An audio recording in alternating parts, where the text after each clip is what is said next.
Matagal na wala sa paggagala, kakahanap ng gusto at himala.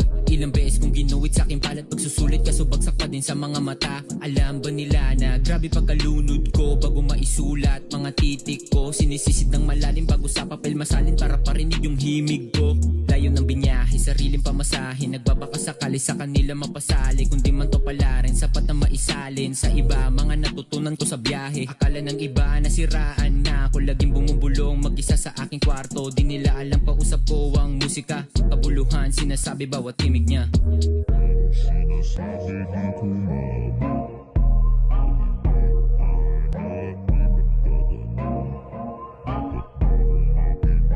dapat sumagot. Aral ang aking gusto, kaya nagparoon.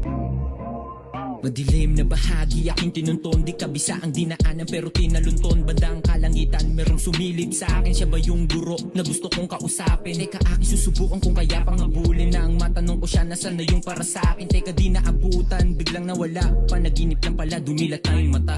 Ako ang guro na iyong hinahanap, ipapasa ko sa'yo kaalaman ko na hawak lahat ng binaba. Lumalim ka at lumawak na sa ganun ay maarok ang dapat mo tinatahak. Hindi to madalian, huwag mong madaliin. Pag pwede kang muling umahon kung ikaw ibitin, kung di mo kayang bilhin lahat ng babanggitin. Mag-ingat ka sa bawat lakad na di ka malibing. Sa mali mong hakbang ay merong matututunan. Mag-isip at makinig ka sa aking palatuntunan, nang hindi ka malunod at mabulunan. Apoy sa dibdib mo ay wag na wag mong tabunan. Walang kakaiba, gawin mong kakaiba. Kung ano man ang iyong subukan ay wag mabalisa. Huwag kang papadin lang sa sinasabi nila. Lahat ng iyong matututunan ay nakakabigla. At ngayon naabot yung akala na rurok, nagpuyat magdamag para lamang tumutok. Narating yung akala na sulok, dumaan sa tahimik para hindi tumusok. Malamig maginaw tapos sadya mausok, umakyat sa burol para merong mapulot. Dumaan sa malalim na ilog hanggang sa pagkatao mahubog. Lumayo sa matao para hindi mahulog. Nakasagutan aking maabot, madali lang natutunan sa pagtatanong.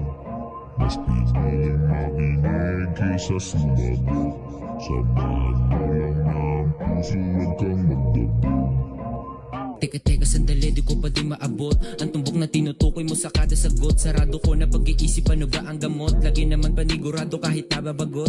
Ito ang kasagutan sa iyo mga katanungan. Mag-isip at makinig at wag na wag mong gagatungan. Kahit pa na mahatulan, hanapin ang katauhan. Gamitan mo ng puso't utak kung nalalabuan. Ngayong nasagot mga katanungan, dumaan sa daang merong kabuluhan. Tila mga bagay na hindi